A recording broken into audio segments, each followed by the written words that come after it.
David Wint asked, Chris Hedges writes today in Truth Day, quote, "Our only hope is to organize to the overthrow of the corporate state that vomited up Trump." He asked for your thoughts on that. I think you addressed it pretty well. Maybe in the subsequent answer you could talk more. But then there's also another question here, which is somewhat related. It's still not exactly about anti-Semitism, but I can maybe make it a little actually, related. let me take on the first one first, because this idea of overthrowing the corporate state. Yeah, sure, that would be lovely. Let's be real. We're in the middle. We are in the heart of the empire here. The amount of wealth in the United States is like beyond any reckoning. There's not going to be some let's go overthrow the corporate state. It sounds all very militant. The best hope right now, I think, is there needs to be a real fight inside the Democratic Party.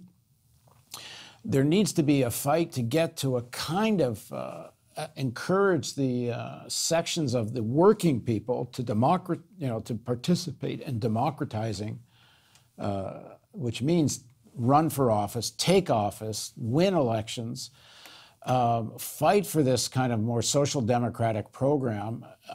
No doubt, $15 and health care for all and some of these other demands, no doubt they are not in and of themselves going to challenge the power structure, because power structure is based on ownership, and you have to challenge how stuff is owned.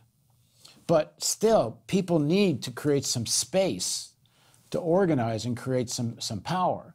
So, just to think somehow there's going to be an overthrow of the corporate state, it becomes meaningless because it's just words. There's a process happening now, and we'll see how far it can play out in terms of people getting engaged in electoral politics and pushing, certain kind of key reforms, and hopefully that starts to engage people, and hopefully some of the people that have been kind of bought into that these Trump policies are going to make life better. I don't think they are going to make life better, and people, I hope, come to realize that. In a longer term way, as powers develop, whether it's at a city level or a state level, nationally, of course, much more difficult, but still, who knows? Because there will be another big economic crisis. Who knows if it's 1 year, 2 years, 5 years? It's inevitable, and things can happen quickly.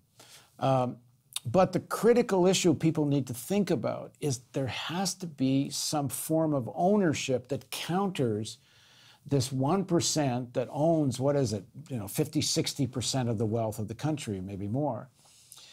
This idea of building out public ownership is not being talked about enough, including by people like Bernie Sanders and others. And while I think that kind of Sanders-esque politics is the only thing going right now that has some momentum and some chance to create some of the space I'm talking about, the heart of the problem needs to be talked about, which means, for example, start with public banking.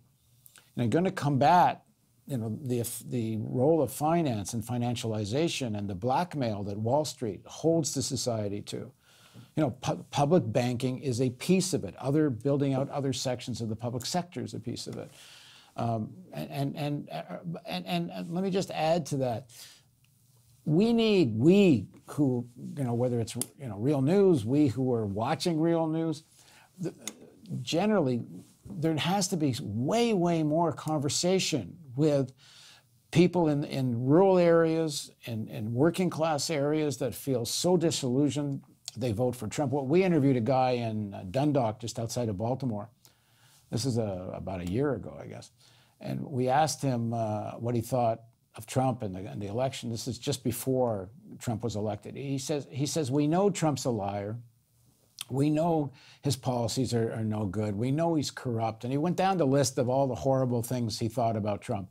And then he ended by saying, and I voted for Trump anyway. That nihilism, that despair, that needs to be addressed. And so, just the idea of overthrowing the corporate state, yeah, sure, but how do you get there?